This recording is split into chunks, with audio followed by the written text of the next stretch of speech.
안녕하세요. 결혼한 지 4년 차의 30대 주부입니다. 사실 이렇게 익명으로 제 이야기를 남에게 해본 적이 없다 보니 어떻게 시작해야 할지 모르겠는데 두서가 없더라도 들어주세요. 제가 이렇게 오늘 이야기를 하기로 결심하게 된 건 염치 없이 뻔뻔한 시댁 식구들과 남편 때문입니다. 사람이 아프면 눈에 뵈는 게 없을 수는 있지만 그래도 정도가 있어야 할 것 아닌가요? 특히 남편이란 작자는 어디서 기억상실에 걸리는 약이라도 먹었는지 자기가 저한테 했던 건 생각도 못하고 헛소리나 찍찍해대는데 정말 마음 같아선 그 입을 찢어버렸으면 좋겠더군요. 남편과는 지인의 소개로 만났는데 당시 저는 프리랜서 작가로 일하고 있었고 남편은 중견기업을 다니는 직장인이었어요. 사실 돌이켜보면 성격이 잘 맞는 건 아니었는데 다행이라고 해야 할지 둘 다 취미가 영화 보기로 통하는 부분이 있었거든요. 그래서 생각보다 금방 가까워졌고 이후로도 별다른 문제 없이 무탈하게 만남을 이어갔습니다. 어느 다른 연인들처럼 다투는 일도 물론 있기야 했지만 연애라는 게 어느 정도는 서로 맞춰주는 거라 생각해서 크게 문제라곤 생각지 않았고요. 아무튼 그렇게 2년 정도 만났을 때 시댁에서 먼저 저희의 교제 사실을 알게 되었고 결혼 생각이 있으면 아버님이 퇴직하기 전에 했으면 좋겠다고 하시대요. 소위 그간 뿌린 축의금 수거를 하셔야 한다고요. 그래서 솔직히 부끄러운 이야기지만 얼떨결에 식을 올렸습니다. 결혼 당시 저는 2억 대출 낀 5억짜리 아파트를 소유하고 있었고 남편은 현찰로 1억과 7년 된 외제차 한 대를 가지고 있었어요. 외에 따로 양가로부터 도움을 받진 않았는데 별다른 이유가 있어서 그랬던 것은 아니고 당시만 하더라도 제 소유의 아파트에서 남편이 가져오는 돈으로 혼수를 해넣으면 충분하겠다 싶었거든요. 그리고 월급은 저나 남편이나 한 달에 400 중반으로 비슷했습니다. 물론 저는 프리랜서다 보니 어느 정도 등락이 있긴 했지만 1년을 놓고 평균을 내보면 400 중반보다 많으면 많았지 적진 않았네요. 정말 일이 몰리는 달에는 7, 800씩도 벌어봤으니까요. 그런데 결혼한 지 얼마 되지 않아 친정어머니가 암이라는 사실을 알게 되었습니다. 외할머니도 위암으로 돌아가셨는데 친정어머니도 위암이라고 하니 눈앞이 노랗고 하늘이 무너지는 것 같더라고요. 그래서 그때부터 일주일에 3번씩 왕복 3시간 거리를 왔다 갔다 하며 친정어머니의 병간호를 시작했어요. 물론 혼자 한 것은 아니고 친정아버지도 계셨고 간병인도 고용했지만요. 그리고 이제 와서 말이지만 사실 친정어머니를 서울 제 집으로 모셔오려고 했는데 남편에게 살짝 운을 띄우니 그건 자기가 너무 불편하다고 난색을 표하더라고요. 그래서 그때 말은 안 했지만 남편에게 무척 서운했어요. 저는 그때만 하더라도 시부모님도 부모님이라고 생각하고 한 달에 용돈도 50만 원씩 드리고 특히 어머님은 평소에 딸 있는 친구분들을 무척 부러워하시길래 제가 딸처럼 어머님을 모시고 쇼핑도 가고 스파도 다니고 나름대로 잘해보려고 노력하던 때였으니까요. 하지만 남편이 저한테 그렇게 하라고 언제 시킨 것도 아니고 제가 좋아서 했던 일이니 그걸 따지고 들긴 좀 그렇더라고요.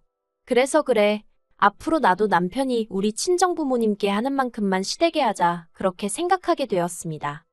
그런데 남편의 실망스러운 태도는 그뿐만이 아니었습니다. 남편은 친정어머니에게 들어가는 돈 가지고도 이러쿵저러쿵 말이 많았거든요. 사실 병간호를 위해 내려갈 때면 저는 반찬을 직접 해가기도 하고 그게 여의치 않으면 몸에 좋다 하는 음식을 사가기도 하고 또 꼭 제가 내려가지 않는 날이더라도 이것저것 챙겨 보내드리기도 했어요. 그런데 남편이 저더러 매번 교통비에 이것저것 돈이 얼마냐면서 적금은 하고 있는 거냐 어쩌냐 별걸 다 신경 쓰더군요. 참고로 저희는 애시당초벌이가 비슷하다 보니 서로 매달 200만 원씩 생활비조로 내놓는 거 외에는 일절 터치하지 않기로 하고 결혼을 했었고 친정에 들어가는 돈은 전부 제 주머니에서 나오는 제 돈이었습니다. 그런데 언젠가부터 남편이 이달엔 얼마 벌었냐, 요새는 계약이 얼마나 들어오냐며 제 돈에 관심을 보이기 시작하더니 아예 대놓고 간섭을 하려드니까 어처구니가 없었지요.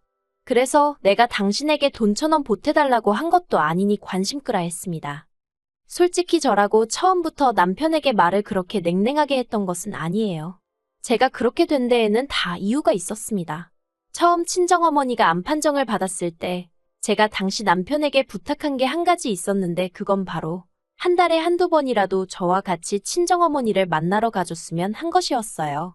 친정어머니는 사위사랑은 장모라는데 그렇게 해주질 못해 몹시 미안해하고 계셨고 저희 시댁 볼 낯이 없다면서 한참 신혼을 즐겨야 하는 딸이 하루가 멀다 하고 친정에 내려오게 만들었다며 혹시나 제가 시댁에서 미움을 받진 않을지 걱정을 많이 하셨거든요.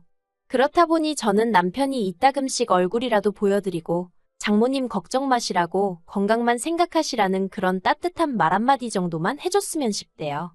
하지만 남편의 반응은 냉정하기 짝이 없었습니다. 기껏 한다는 소리가 위암 이기면 생존율이 70%나 된다면서 장모님이나 저나 너무 유난스럽다고 했으니까요. 그리고 그 말 한마디에 솔직히 오만정이 다 떨어져서 내가 왜 결혼을 해가지고 이런 마음고생을 하나 그런 생각이 들대요. 솔직히 시아버지만 아니었으면 결혼을 천천히 하거나 안 했을 수도 있고 그러면 친정어머니를 더 가까이에서 챙겨드릴 수도 있었을 테니까요. 하지만 이미 돌이킬 수 없는 일을 곱씹고 괴로워할 만한 마음의 여유가 제게는 없었습니다. 말이 나와서 말이지만 친정어머니 병간호를 한다고 해서 제가 아내나 며느리로서 역할에 소홀했던 것도 아닙니다. 맞벌이임에도 불구하고 저는 프리랜서라 집에서 일하는 시간이 대부분이라는 이유로 남편은 집안일을 제가 하는 게 당연하다고 생각하는 눈치였는데 솔직히 말해서 친정어머니가 편찮으시기 전에는 이 일로 남편하고 부딪히고 싸울 힘이 있었거든요. 그런데 당장 정말 신경을 써야 하는 일이 생기니까 남편하고 사사건건 부딪힐 만큼 정신적 여유가 없었네요. 오히려 남편에게 싫은 소리 하느라 에너지를 쓸 바에는 그냥 내가 하고 말지 그런 마음이었달까요? 그래서 집안일은 그때그때 제가 하거나 사람을 불러서 했어요. 마찬가지로 시댁에 경조사가 있을 때도 가능한 빠지지 않고 참석해서 몸으로 때울 건 몸으로 때우고 돈으로 해결되는 일은 돈으로 해결했습니다. 그리고 솔직히 설령 제가 조금 부족했다고 해도 다른 상황도 아니고 시부모님께는 사돈이고 남편에겐 장모님인 저희 친정어머니가 편찮으신 상황이었으니 도움까지는 아니더라도 적어도 이해는 받을 수 있을 거라고 믿었지요. 아니, 인간적으로 이해를 해주는 게 맞지 않나요? 하지만 시어머니는 제가 친정어머니 병간호로 당신 아들에게 소홀하진 않을지 그 부분에만 연연하셨고 그런 와중에도 당신 생일상을 차리기를 요구하셨습니다. 그리고 그런 분위기에서 남편은 한 번도 제 편에 선 적이 없었지요. 그렇다 보니 언젠가부턴 남편에게 일말의 기대조차 하지 않게 되었고 그래서 오히려 더 이 악물고 소위 제알도리는 해내고 말았습니다. 그리고 무엇보다 행여 금전적으로 남편에게 의지하게 되기라도 하면 큰일 나겠구나 싶어서 일도 줄이지 않았고요. 이후로 친정어머니는 위 절제수를 받으셨고 아직 5년이 되질 않아 완치 소식은 못 들었지만 매번 추적 검사 때마다 예후가 좋아서 솔직히 친정아버지나 저나 마음을 많이 놓은 상황이긴 해요. 무엇보다 친정어머니가 당신 스스로 병원에서 시키는 대로 철저히 식단과 운동을 지켜주고 계시기 때문에 감사할 뿐이지요. 그런데 그런 와중에 운명의 장난이라고 해야 할지 이번엔 시아버지가 위암이라는 소식을 듣게 되었습니다. 솔직히 시아버지가 저에게 실수하신 것도 없고 그렇다고 평소에 저를 어렵게 하신 것도 아니었어요. 하지만 시아버지의 위암 소식을 듣고도 제가 그렇게 슬프지 않았던 건 시어머니나 남편 때문이었다고 생각합니다. 냉정하게 들리겠지만 니들은 어떻게 하는지 한번 보자 이런 생각도 들더라고요. 그런데 남편이 저한테 황당한 소리를 합니다. 시아버지도 잘 부탁한다고요. 제가 어이가 없어서 잘 부탁하긴 뭘 잘 부탁하느냐고 따졌습니다. 그랬더니 한다는 소리가 장모님 병간호해드릴 때는 지극정성으로 하지 않았냐면서 시아버지한테도 그렇게 해달라나요. 어이가 없어서 친정어머니야 내 어머니니까 그렇게 했지. 시아버지한테 내가 그렇게 어떻게 하느냐 했어요. 할 거면 당신 아버지니까 당신이 하라고요. 그랬더니 남편이 저더러 너 그렇게 안 봤는데 말을 어떻게 그렇게 하냐면서 시아버지가 남이냐입니다. 그래서 너는 장모가 남이라서 그렇게 강 건너 불구경하듯 가만히 있었냐고 저도 지지 않고 쏟아냈어요. 그랬더니 그땐 자기가 일을 하느라 바쁘기도 했고 어쩌고 옮겨졌기에도 구차스러울 만큼 구질구질한 변명을 쏟아내는 게 아니겠어요. 그래서 나는 지금 노냐고. 나도 지금 일하고 있고 계약건도 많아서 시아버지 들여다볼 틈 없다고 그러니 나한테는 일절 기대하지 말라 했습니다. 그리고 정말 저도 못된 건지 이런 다툼이 오가는 동안 화가 나면서도 한편으론 고소하단 생각이 들더라고요. 내가 그렇게 동분서주하며 일하고 살림하고 거기다 병간호까지 하는데도 시어머니한테 라면을 연속 이틀을 먹었네 3일을 먹었네 헛소리를 해대가지고 욕을 먹게 했었지. 스스로조차 잊었다고 생각한 기억의 조각들이 떠오르면서 그럴수록 남편이 미워지더라니까요. 그리고 더 어이가 없는 건 친정에서 저는 외동딸이지만 남편은 삼형제예요. 다만 큰아주버님은 진작에 이혼해서 혼자 살고 있고 작은아주버님은 미혼인데다 직장 문제로 제주도에서 지내고 있었거든요. 그렇다 보니 그나마 시댁에서 1시간 거리에 사는 저희가 제일 만만하다고 보인 건지 아주버님 두 분 다 저희가 해야 한다는 식이더라고요. 그런데 말이 저희지. 솔직히 저더러 하라는 거였지요. 심지어 시어머니마저 당신은 태어날 때부터 몸이 약하고 기력이 없는 사람이라 남의 병간호는 못한다면서 제가 해줬으면 좋겠다고 하셨습니다. 정말 무슨 언제부터 그러셨다고 제 두 손을 꼭 붙잡고는 내가 믿는 건 아가 너밖에 없다 하시는데 그동안 그렇게 잘해드렸어도 정작 친정어머니 아프시니까 당신 아들한테 소홀할까봐 벌벌 떠시던 분이 이제 와서 아가아가 하시는 게 얼마나 듣기가 싫던지요. 그래서 시어머니께 단호하게 저한테 아무런 기대도 하지 마시라 말씀드렸습니다. 시아버지가 편찮으신 건 유감이지만 일단 저도 처리해야 할 일도 너무 많고 정 시아버지 병간호할 사람이 여의치가 않으면 저희 남편을 데려가시라 했어요. 아마 모르긴 몰라도 이런 상황에 쓸 수 있는 휴가제도 같은 게 회사에 있을 거라고요. 그리고 설령 없다고 해도 무급휴가라도 써야 하지 않겠냐고 남도 아니고 아버지가 아프신데 그렇지요 어머님 했더니 어머님이 아들들은 야무지지가 못해서 믿고 맡기기가 어렵다나요. 하지만 저는 조금도 굽히지 않았습니다. 그러면 뭐 간병인을 쓰셔야겠네요. 그러자 시어머니는 또 하시는 말씀이 아무리 그래도 그렇지 어떻게 시아버지를 남의 손에 맡기느냐고. 솔직히 집안에 누군가 아프면 배우자가 간호를 하거나 그 다음이 자식들이지 않나요. 그런데 어째서 저희 시댁은 다 건너뛰고 저한테 의지를 하려는 건지 도통 알 수가 없대요. 그리고 저한테 유난히니 어쩌니 하던 사람들이 그때 제가 하는 걸 보니 참으로 지극정성이더라. 정말 대단하더라. 가증스러워서 견딜 수가 없었어요. 그런데 아주버님들은 제쳐두고 시어머니나 남편이란 사람들이 하는 짓은 나날이 정말 가관도 아니었습니다.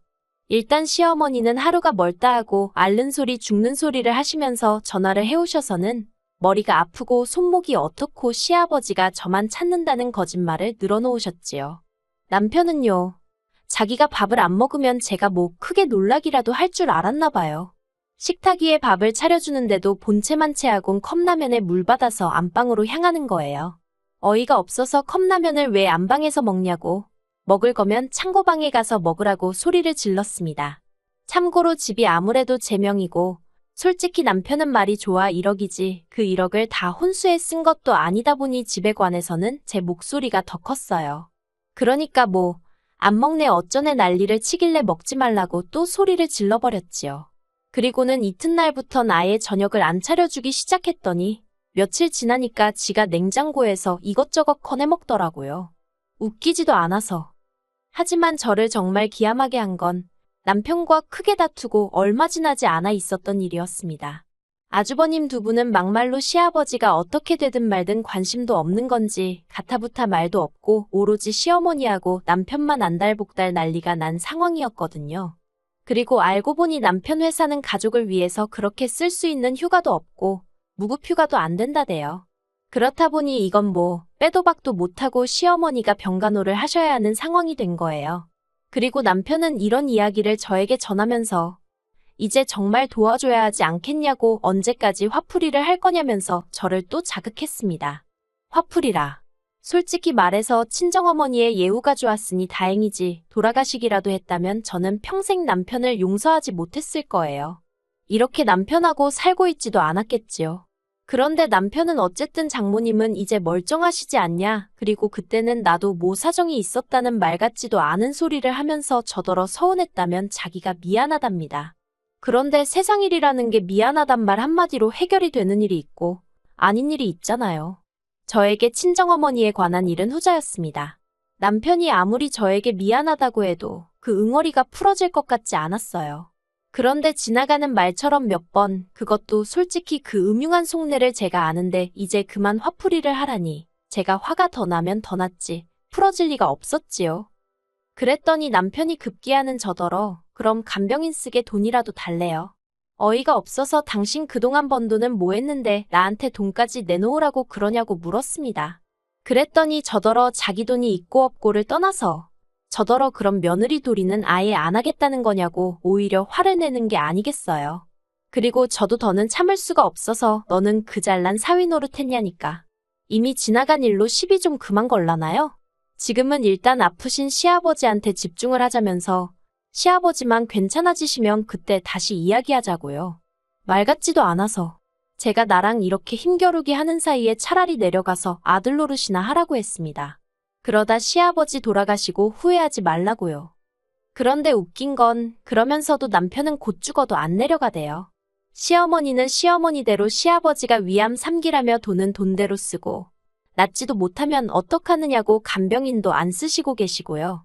솔직히 시아버지만 놓고 보자면 참 안 됐다 싶어요. 무슨 가족이란 사람들이 저렇게 이기적인가 싶고. 그렇지만 뭐 가정교육이 그따위로 되어서 그런 거니 누굴 탓하겠어요? 그리고 저는 남편하고 이혼하기로 했습니다. 남편이 간병인비를 달라고 했댔잖아요. 그거 못 준다고 하니까 그럼 이혼하고 위자료 받아내겠답니다. 그래서 마음대로 해보라고 했어요. 결혼 생활 4년 동안 자기가 재산 형성에 기여를 하면 얼마나 했다고 웃기지도 않아서 소송 건다길래 마음대로 하라 했습니다. 이러다가 오히려 제가 위자료라도 몇 푼 받게 되면 땡큐니까요. 제가 오랜 세월을 산 건 아니지만 인간 같지 않은 인간들이 세상에 참으로 많은 것 같아요. 그런 사람을 걸러낼 수 있는 안목이 진작에 있었다면 이런 결혼 생활도 겪지 않았을 텐데. 그 점이 참으로 아쉬울 뿐입니다. 하지만 인생은 배움의 연속 아니겠어요? 이렇게 또 삶의 지혜라고 할지 교훈을 하나 배운다 생각해야겠지요. 참, 남편은 집에서 나갔고요. 혼수 가지고 와도 유세를 떨길래 다 들고 꺼지라고 용달차 불러줬네요. 그거 어디 넣을 집이나 있는지는 모르겠지만 뭐 정 안 되면 아버님 병실에라도 우겨넣던지 알아서 하겠지요, 뭐.